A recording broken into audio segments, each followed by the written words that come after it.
that, we turn our attention to the women's side, where our women's basketball coach, Cheri Harrer, is in the house.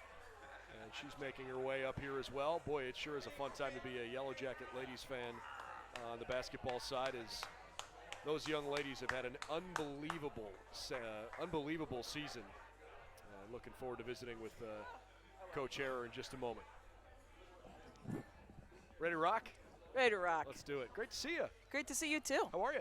Great. How are you? I'm great. It's the best time of year. College basketball tournament time is hard to beat. Hard to beat. Hey, I know we visited before, so we don't need to go over all of the overarching things about the team and the season, but why don't we just start with the fact that it's tournament week. You guys have had an incredibly good year. You finished tied at the top of the league in the regular season. You're the number 2 seed.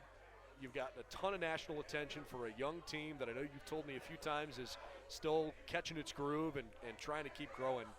I know this isn't much of a time of year for reflection because you're so locked in the moment, but when you think about what you've done this year, what are you most proud of? On paper, we should never have tied for first in the league.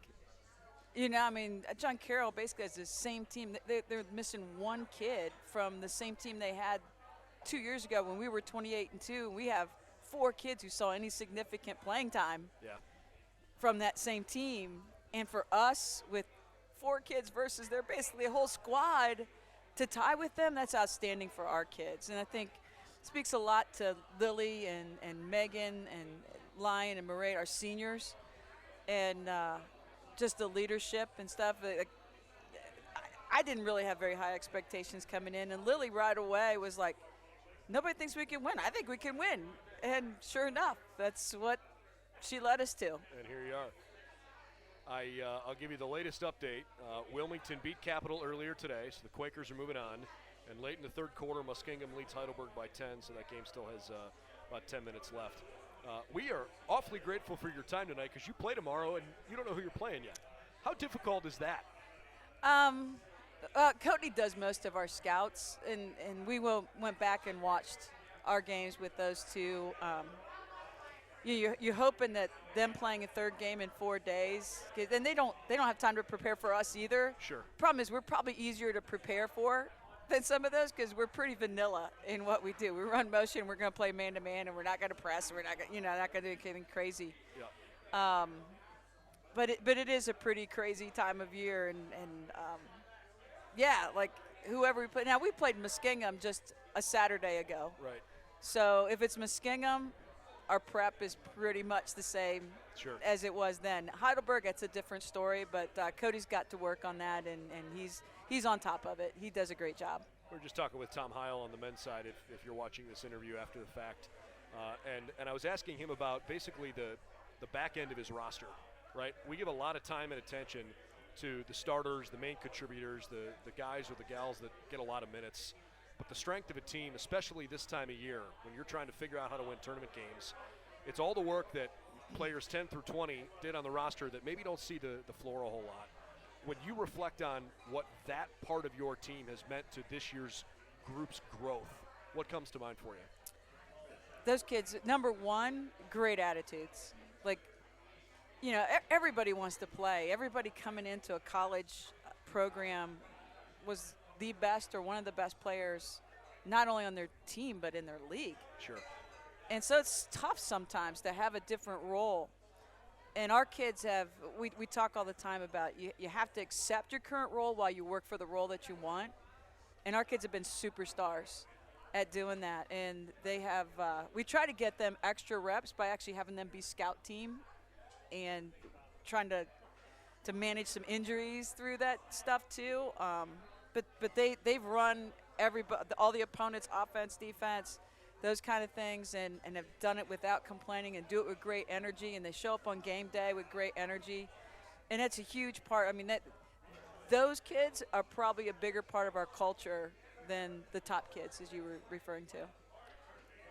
The national polls don't really have any impact at all on Selection Sunday, or I guess Selection Monday, a week from today.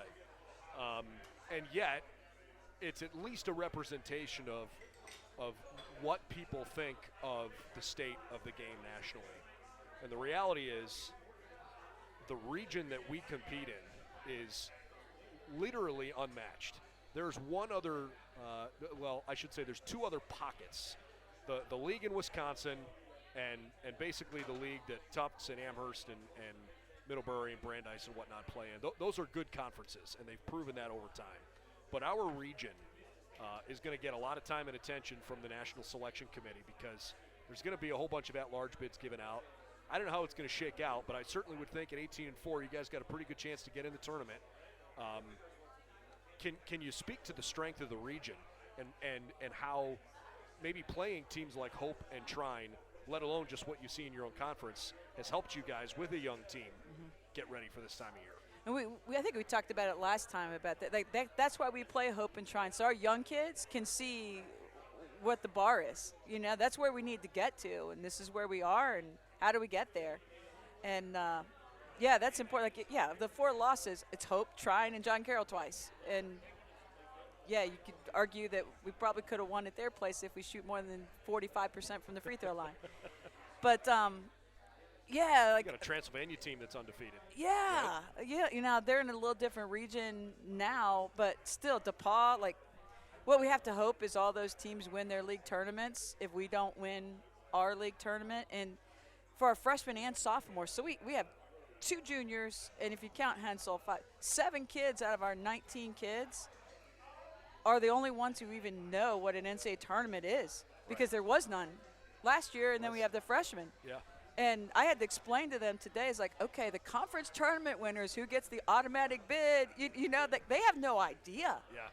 And, yeah, it's refreshing, and at the same time it's kind of scary, you know.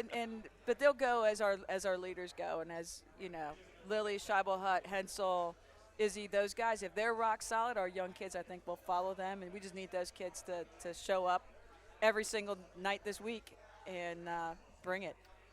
What about this team reminds you of other teams that have gone on good runs in the OAC tournament that makes you think, hey, we're capable of doing that too? When we're locked in, we play solid defense. Didn't see it last Wednesday.